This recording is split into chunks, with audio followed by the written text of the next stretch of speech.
These are some difficult times, and people have come up to me and said, as I was walking through here, that you really want to see what I have to present to you, and I'm waiting to see it come up here.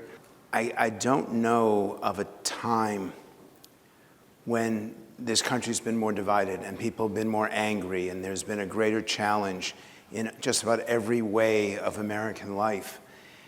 And as I was saying before, the humor that I tried to bring to events like this, and I try to be entertaining, it's very hard to be when things are so bad. We asked the question, I think this is so important, and it's mind-blowing. Are you invested in America's future? Well, 2/3 of people are.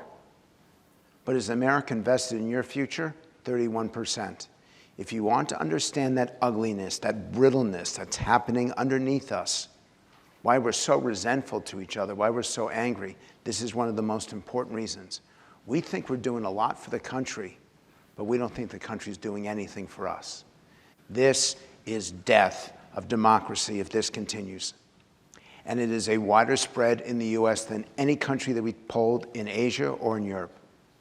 I saw this, and my staff looked at it and said, what's the big deal? And I was apoplectic.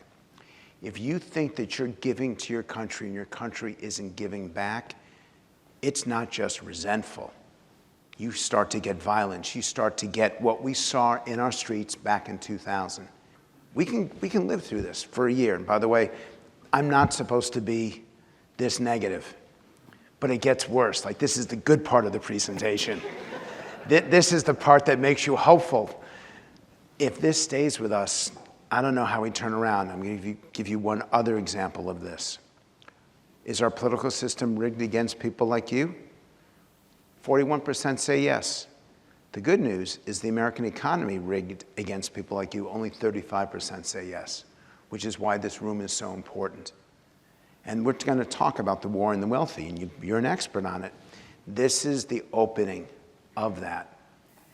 The top 10% say 71%. So we said, so what do you think about that? Do you think that's fair? And 59% said that's fair or it's not high enough. So the point is they don't care. And so we've learned not to use that argument.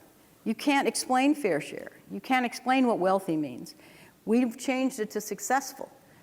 They don't care. They lump everyone into that phrase, even successful, including family businesses that we all know are successful because many of them were built on a lot of hard work and a lot of effort. So, and this is my question to you, is that, and I've asked this before, but I'll ask it in two parts. How is the attitudes in this country perpetuated by the media so anti-wealth as what we hear and what we see on our television, as well as what we see in some of the surveys? You realize that the average journalist in this country makes about $75,000, $80,000 a year. If you work for the New York Times, you're up to $250,000, maybe $300,000 if you got a good job. Most newspapers pay a lot less than that. When we started working on this, when we started working in DC, they used to make deals together and then legislation would happen. And now they don't even talk to each other. They hardly say hello as they're passing in the hallways. So we, as people that are trying to get something done, we have to work with what we have. And that's why we work with a lot of Democrats right now, because Democrats are in control. But I think the difficulty isn't just with Congress, it's with the voters, as you talked about.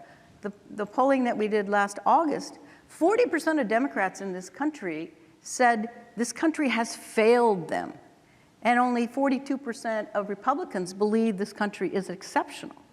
That's what we're dealing with. It's sad, and I don't know how we change that. And to go back to your comment about appealing to this audience to tell their stories, you know, Frank, I asked him a question on one of our quarterly calls last year. How do we get the positive message around the successful in this country out? And his response, which was a great response, was you need to tell the stories. You all need to talk about your success. You need to share your family business story or your entrepreneurial story. And so we've done videos. We only have 4 of them because families are private. Family businesses are private. And so it's really unfortunate because that is the answer. We've done a lot with those videos. And members of Congress actually do pay attention. when they hear the real stories. I can give them data all day long, but it's not as powerful as the stories. So unless we perpetuate success in this country as a good thing, as a positive thing, and we not only encourage it, but we broadcast it, and we talk about it, and we go public, it's not going to change. A generationally owned family business is the best way to communicate when you want to represent the challenges that this industry is facing. A business that is passed down from generation to generation. Please, for those of you taking notes, write that down. Where does philanthropy fit in this topic? Everywhere. What good is having money? The greatest change for me happened when I sold my business, because then I got a chance to give away more money than I was making. And I realized that it is so much cooler to make someone's life special than it is to make my own life special. Philanthropy is everything, but don't think that writing a check makes a difference. It is your time and your wisdom and your effort. And it's not just the child, it's the child's parents and brothers and sisters and grandparents and cousins and nieces and nephews. It's the entire community that matters. Please write the checks, but give of yourself too.